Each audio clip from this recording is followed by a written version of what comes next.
SJC-11822, 3 registered sex offenders v. City of Lynn.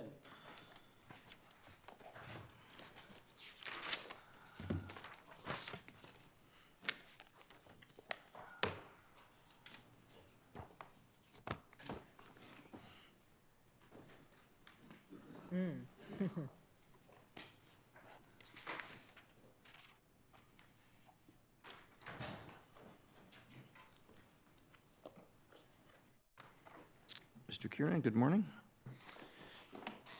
Good morning. May it please the court. My name is John Kiernan. I have the honor to represent the City of Lynn. And with me on the brief is Robert Kuser. And I would like to begin by reviewing essentially some factual predicates that we're in agreement on in this case. Number one, this is a summary judgment issue, which actually plays into whether or not this court should go beyond that which has been appealed and to include that which the plaintiffs would like you to consider, that is the right to travel and the right of free association. It is our contention that this is directly related and limited to the Home Rule Amendment that was ruled upon by the trial judge. The reason it's so important relates to, I'm going to list about 4 or 5 factual issues or factual predicates that I think will actually drive the analysis of this case. The first one is that this is a class action by all Level 2 and Level 3 sex offenders that reside within the City of Lynn. The reason that's important, and we started with 5 representative plaintiffs, then we went to 3, we're now down to 2 due to the death of one of them. The reason that's important is, as a class, the representative plaintiffs are held to be typical of the class and to share common interests and issues of fact and law. And in this particular case, there is no contention, but none of the representative plaintiffs are on parole, probation, or at any time subject to... But the judge's analysis doesn't depend on that. Well, it may be one of the reasons why this court should not go beyond the Home Rule Amendment issue. And I think it's important because at the trial level, we were discussing the discovery factors that went to the risk assessment, which the court has ruled was beyond the discovery scope. And I understand that it wasn't necessary for the Home Rule Amendment issue that's before the court. But there was another component of discovery, and that was the hardship that was alleged by the plaintiffs. And that, I believe, is still at issue here. And we were severely constrained in terms of what we could discover and what we were prohibited from discovery on the hardship side of it. And that does go to the well, isn't this a pure question of law, whether or not the ordinance conflicts with the Home Rule Amendment, and likewise the right to travel? I mean, what facts could you come up with that would change the analysis here? Are you going to rebut the map that's in the brief that shows the effect of this? Is that what you mean by discovery? No, on the hardship issue, it goes to whether or not there are facilities available, whether or not the plaintiff class has available medical care, treatment, and these are all issues within the Sexual Offender Registry scheme of statutes and regulations. And therefore, we had to look at the hardship. And interestingly, the representative plaintiffs, 2 out of the 3, did not have medical care. They were not under treatment. They had a yearly physical period. So that would actually impact directly on the right to travel and the right to association. There was no hardship component to this ordinance. And the other issue... I'm sorry. So is your argument... I'm having difficulty understanding whether your argument is all to the fact that that we shouldn't consider anything but home rule, or that this lack of discovery as to hardship also affects the home rule analysis. I'm really not clear what you're arguing. A portion of it does affect the home rule. But that goes to some of the other predicate assumptions that I'm making that I believe we're in agreement upon. So the non-representative class argument really only goes to everything other than home rule. In part, but there is an aspect of discovery that should be allowed with respect to the home rule petition. And that relates to the scope of the ordinance itself, because interestingly, the Lynn City Council actually adopted something that I would suggest is the least restrictive means. There are 4 exceptions to the ordinance. It sounds like an absolute blanket restriction. Well, I think the four exceptions are in the ordinance. What do you need discovery about that, though? About how many of the Oh, class? no, I'm sorry. That's not a discovery issue, but what I'm suggesting is to set that in play, we need to know whether or not the plaintiffs fall within the exceptions or not.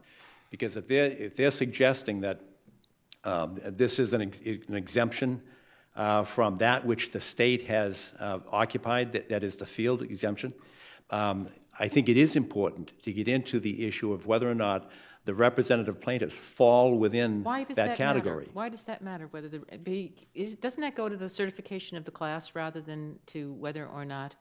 That would be on the individualized risk assessment. I would agree with that. You didn't oppose the certification of the class at all, did you?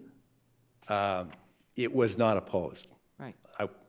I wasn't part of the case. Well, the city did not oppose it. That is correct. That is correct. But to the extent that the city is essentially stuck with the class certification, the plaintiffs are stuck with the representative. It agreed to it, but okay. Well, they're now constrained because their representative plaintiffs are different, and it goes right to the heart of the argument on the Home Rule Amendment. And the reason it goes to the heart is because these particular representative plaintiffs were not on parole, probation, or CPSL. Now, I understand that CPSL doesn't apply. I know you said that, but isn't the fact of the matter is that they're barred from living in 95% of the city of Lynn? I mean, hasn't the city of Lynn created a sex offender ghetto, which is only 5% of the Well, the town? 5%, and this distinguishes it from some of the cases that the plaintiffs cited, the 5% allows for 899 open residences that are available to them. There are 1,004. It's a ghetto. I mean, you basically are sort of saying you have to live within this confined area that historically has been referred to as a ghetto for which sex offenders are eligible, but they can't live anywhere else unless they are among the exempted, unless they fit within the four exemptions. There is nothing in the record that would suggest that those 900 residences are in one place. That statistic actually comes from the plaintiffs. So the map is wrong, that's in the brief that has the dark blue coloring, that's where they can't live and they can only live in the other part of it? Is that what you're saying? What I'm saying is that we did not contest the 95% figure. What we're relying upon is actually these are statistics presented in the plaintiff's brief, of 899 residences are available. I cannot tell you, and the record does not reflect whether or not those 899 residences are contiguous. Well, could you just talk a minute about how the city thinks it can regulate this question of where sex offenders are going to live when you've got this very complicated and very well-developed statutory scheme that deals with everything, practically, that has to do with sex offenders? We believe that it does not deal with everything. We believe that the bellwether of the statutory scheme is the Sexual Offender Registry Notification Law. That is a registration and notification scheme. The plaintiffs contend that that is a regulation and management scheme. It's not. It's notification and registration. Now, that's a small portion of the field. I acknowledge that there are other components dealing with conditional liberty restrictions like parole, probation, and what used to be CPSL, which is no longer there. What we're talking about is the gap. There is a huge gap in the regulatory scheme, which under the Home Rule Amendment allows the municipality to exercise its police powers. Could the city of Lynn have banned sex offenders from living anywhere within the city? I believe not. Why? Why? Because it would be the absolute prohibition would create issues that the plaintiffs have addressed. It would create a domino effect. There has to be some least restrictive. And 95% is less? It doesn't create a domino effect? It has to be the least restrictive. So what the city did is they did it in two parts. There are some residences available. When I said no in answer to the question, it assumes that the ordinance, I was answering for the ordinance that is in place, there are 4 exceptions. Now, if you take the exceptions out, that's where my answer comes from. If you took those exceptions out, I don't think they could do that and say, no, nobody can live here. But by putting in the minority, the first-in-time the first degree of familial relationship, those exceptions are part of the argument Okay, that but- allows them to do what they did. But let me ask you this. Justice Spina asked the question, if they banned them all together, and you said you couldn't do that. Are you saying you couldn't do that under the Home Rule Amendment, or you couldn't do that under right to travel, or something else? I think, well, the plaintiffs have But waived... let's focus on Home Rule Amendment. You couldn't do it under Home Rule Amendment? If there were the exceptions, yes. It's not the 95% that's driving the issue. It's whether or not there is some nuance to the ordinance. And in this case, and it may translate, if we get into constitutional arguments, it may translate into least restrictive method. But those exceptions are what allow this ordinance. If you were to take the exceptions out, I don't think it's a 95% or 90% or 99%. I think it would be a difficult proposition to argue an absolute ban. But because it's been nuanced, and because there are exceptions, and because there are residents that are still available, it's not an absolute ban. Okay, the Sex Offender Registry Statute, at Chapter 6, at Section 178N, says that information contained in the sex offender registry shall not be used to commit a crime against a sex offender or to engage in illegal discrimination or harassment of an offender. What does that mean? I think it's probably to neighbors. When a sex offender moves into a neighborhood and there is an affirmative obligation of the Commonwealth to put out, if it's a level 3, that the neighbors can't take that information and somehow Force them to move out of the neighborhood. well, in a discriminatory fashion, to do something that is illegal. But what's the basis of the discrimination that's prohibited? Well, it would have to have some rational basis, and that's what the City of Lynn did. There's a rational basis for what they did. What is the rational basis? The rational basis is, and we can find this in the briefs, that they're under the Department of Corrections statistics for the Commonwealth, there's a 22% recidivism rate. Under the U.S. Bureau of Statistics, there's a 24% recidivism rate. But your rationale is to protect children, I take it. Yes, that's correct. And what percentage of sex offenders only target adults? I don't have statistics on... But you go after every single one of the sex offenders under the theory that they're all going to attack children.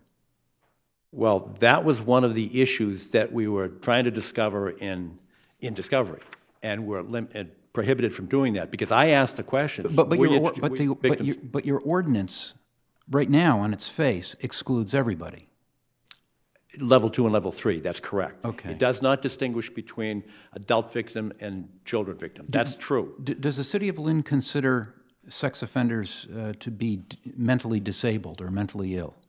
I don't think the city has a position on that. I think the fact is that probably many of them are. But we're not statistically presenting that. Although I would cite to a case, the Commonwealth versus Canadian, and I'm probably mispronouncing the last name because it's Y-A-N. But in that case, there are citations that in the statewide, 64% of level 3 sex offenders were living in homeless shelters. And in the city of Boston, 74% were living in homeless shelters. And why do you think that is? I'm sorry? Why do you think that is? That preceded these ordinances. There are 41 ordinances No with... cause and effect between the ordinance and additional homelessness. I say there is none, because those statistics that I just cited are in a 2007 article that's cited by this court in 2007 in Commonwealth versus Canadian. That preceded 90% of the 41 ordinances throughout the Commonwealth right now. So I would suggest that that statistic demonstrates that there is no causal relation. Don't take a look at that and say, well, that's what it was without ordinances like this. Correct. It could be like 90% Right. after the ordinances. It could be, but that would be speculation. That's not part of the record. Mr. Kiernan, one other question for you on the way I understand the sex offender registry. I mean, it already decides whether a person's level of dangerousness, and then you have all of these other ways of taking people out of circulation. You got the SDP statute. So the City of Lynn is basically second-guessing what the courts have decided about whether these individuals are a risk to children? Because if there's a risk, the SDP law says that the district attorney can start these proceedings, and that person would be taken out of circulation. They wouldn't even be there.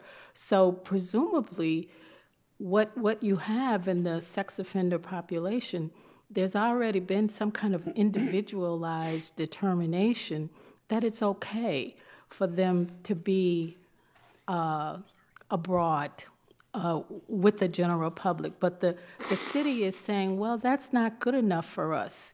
And they institute this sort of generalization. So that interferes with this very delicate statutory scheme, does it not? It does not. And the reason is, I go back to a predicate assumption a contention that I'm making, and that is the Sexual Offender Registry Board is designed not to do all of the things that you said, but rather simply to provide for a registration and a notification system. It does not provide for restrictions on residence. It does not say thou shalt not live next to a school or loiter about a schoolyard. And that's the point, because it's the legislative prerogative to fill that gap. And in the absence of filling that gap, the municipalities have an inherent police power to protect their children. Well, if a person has been convicted of a crime against a child, 99 times out of 100, the judge is going to issue an order that the person stay away from children, right? Only so long as there is a sentence in place. That's the problem. Because when parole stops and probation stops, there is no court order. The courts are powerless at that time. Nobody has power. The legislature hasn't provided a mechanism to control the people beyond parole, beyond probation, and now that we don't have CPSL, which wouldn't have mattered anyway because none of these fellows were on CPSL. That's my point. That's my argument. There is no mechanism in place to control this. And the legislature has purposefully left the gap. Mr. Kiernan, the general zoning statute, Chapter 40A, Section 3, at one point says, notwithstanding any general or special law to the contrary, local land use and health and safety laws, regulations, practices, ordinances, bylaws, and decisions of a city or town shall not discriminate against a disabled person. Why isn't this ordinance discriminatory against disabled people? I don't think the court is presuming that being a sexual offender is a disability. There may be some that are disabled. There are some that clearly are not. Well, one of the named plaintiffs is. He says he is. One of the, Mr. Coe said he's disabled, and he gets up every morning and he does 20 chin-ups, 100 sit-ups, and he goes to the gym in Salem. So that I don't consider that a disability. Well, but it may be more characteristic of a mental disability as opposed to a physical disability. I think that goes beyond what Justice Hines suggested, is that the Sexual Offender Registry Board has already made this classification. A level 3 is at a high risk of reoffense. That classification, although it would include as part of the criteria a mental disability, doesn't necessarily correspond with assigning a disability to a particular person. It simply decides whether or not that person is at high risk of reoffense. It does not decide whether he's disabled or not. All right, thank you. Thank you very much, Your Honor.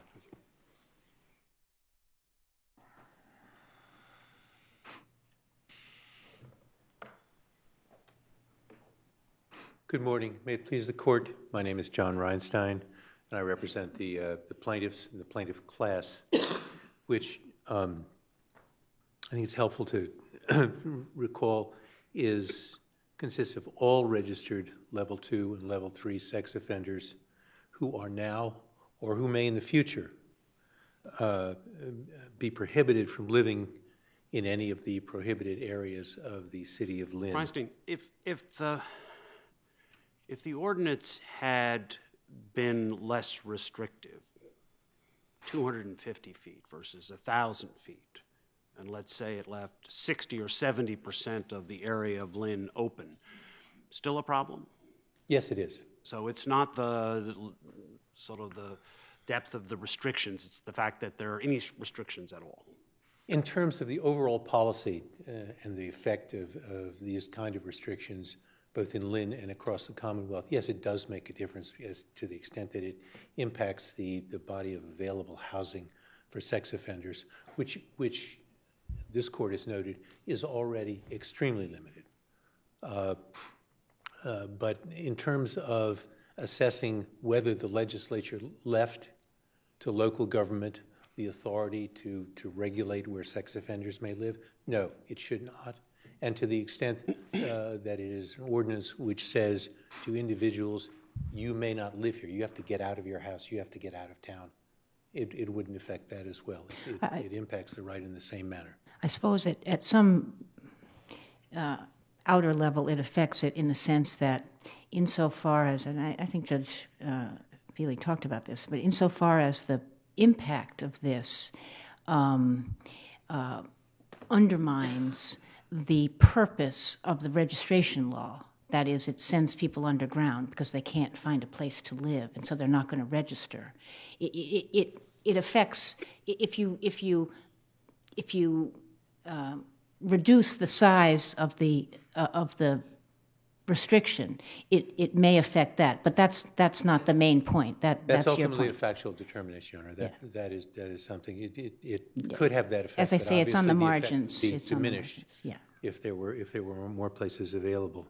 Mr. Einstein, does Chapter 6, Section 178N, which prohibits illegal discrimination or harassment of a sex offender with the use of information that's derived from the Sex Offender Registry Board, does that match the circumstances of this case?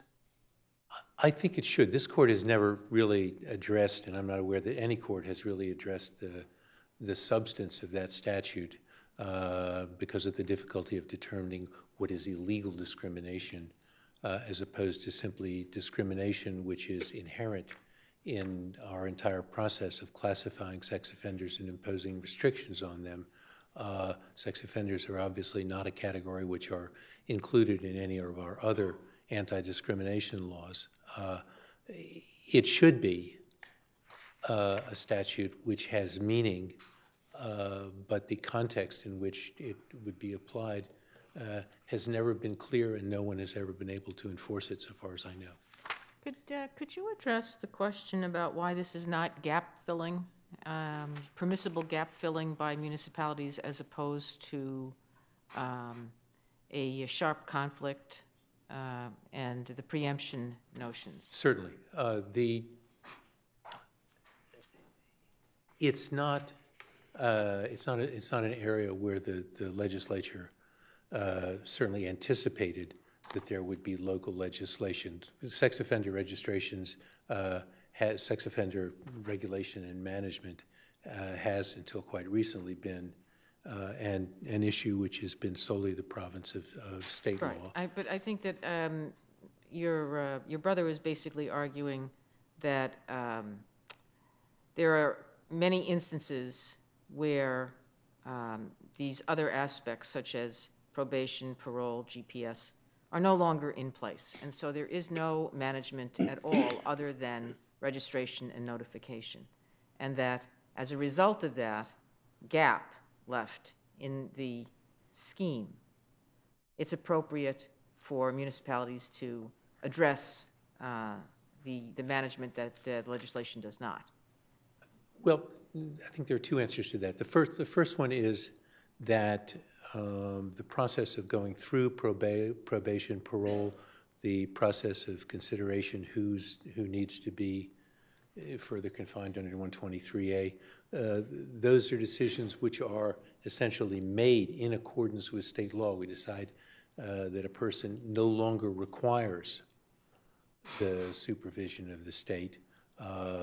That's done by law, it's done by the courts, it's done by discretionary excuse So it's from not a gap. registration requirements. You're basically saying so it's not a gap. There's not a gap. And as to the specific gap which was mentioned by the city's brief, that is that the state does not regulate the issue of housing, of where or location by sex offenders. In fact, it does. There are specific statutes which deal where sex offenders may live. One is obviously the provision of the law which this court addressed, which restricts, that prohibits sex offenders from living in a number of places. The court dealt with the issue of whether they could live in nursing homes. The legislature has also imposed a number of other restrictions that are administered by probation and parole that deal with housing. And I think if you step back and look at the entire body of sex offender laws, they're very much concerned about location, about knowing where sex offenders are, but not imposing conditions except as otherwise specifically required by statute. That we don't do that, and the legislature, I think, has expressly declined to do that, except in a very narrow set of circumstances. The impetus for the enactment of the current version of the sex offender registration law in 1999 was really the federal funding. If we didn't do this by a date in September, we were going to lose a whole bunch of federal funding, and it had to do with the requirement of maybe the Jacob Wetterling. I don't remember the particular federal statute, but here's my question: is there any wasn't addressed by Judge Feely, but in other cases, in other places, is there any issue about whether that the legislature may be concerned about leaving to localities this kind of thing, that it would get away from the need from the federal requirement that there be X, Y, and Z in place in order to have appropriate dollars flowing in from the federal government? In other words, that the federal government is looking to the state to keep hold of this area. Well, there's certainly nothing in the federal statute that addresses this. If, as we argue, the local ordinances effectively undermine and discourage registration, that would certainly interfere with the federal mandate. But there's no indication that this has happened in other states where residence restrictions have been set up by localities. So the federal government has not addressed it. I don't think it's going to cut off the rather small flow of federal funds that come under the Wetterling Act.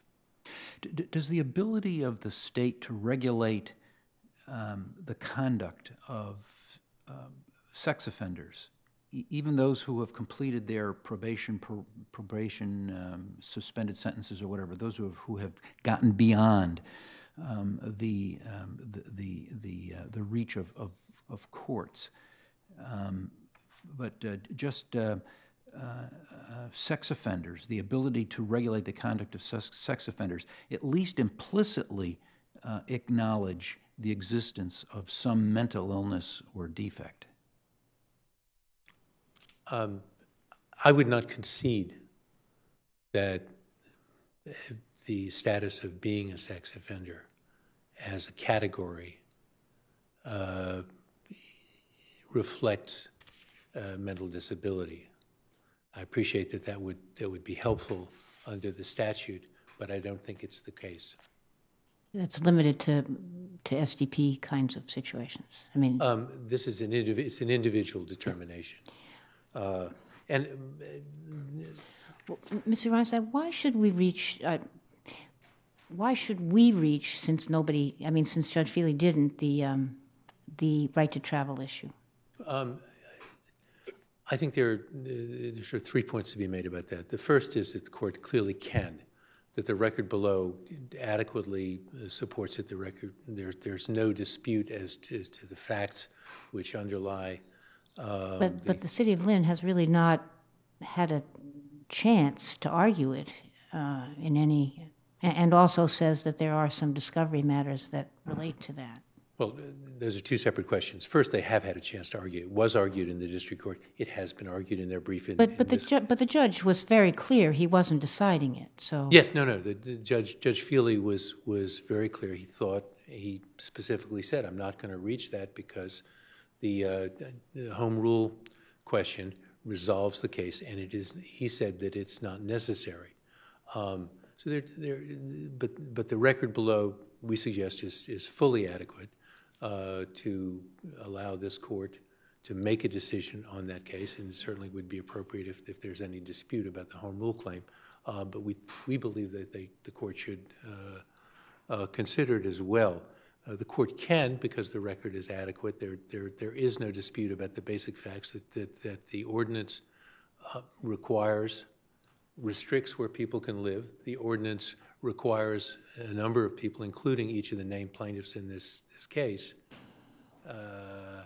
to leave where they were living. Essentially, each of them got a letter that says, you have 30 days to get out of town, because there is effectively no place. Is your argument that the state legislature couldn't fill this gap with its own statute regulating where sex offenders cannot live? They certainly could do it under the Home Rule Amendment, Right. whether that would be consistent with the right that this court has recognized in. But shouldn't we wait to see whether they do that and how they might structure that to really assess whether it does raise the travel issue? I would urge the court not to do that. I realize that as Judge Feely did, that the case might be appropriately resolved with respect to the Lynn ordinance. But there are reasons why the court might wish to address it. And the simple answer is that issue, the issue of where sex offenders may live, these kinds of restrictions, is not going to be fully resolved by a decision on home rule. Why not? One presumes that if the decision is written in a fashion that you would want it to be written vis-a-vis the home rule amendment, that it would not be seen as applying only to Lynn. I'm sure that that's accurate, Justice Link.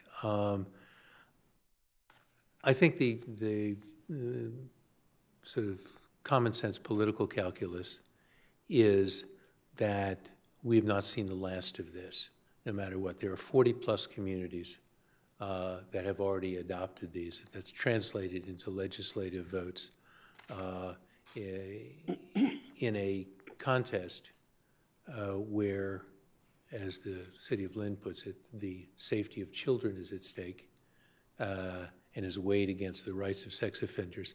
That is not a political debate that has ever been won by people who are classified as sex offenders. I understand that it has been respectfully treated and appropriately treated in this court, but it has not fared well in the political process. Among the states that struck down comparable statutes, did any of them reach the right to travel or rely on the right to travel? It is referred to in Taylor, the California decision, but it is not extensively discussed there. There is not, to my understanding of California law, the right is not as clearly articulated as has been by this court. All right, thank you. All right, thank you. Thank you, counsel. And we'll take our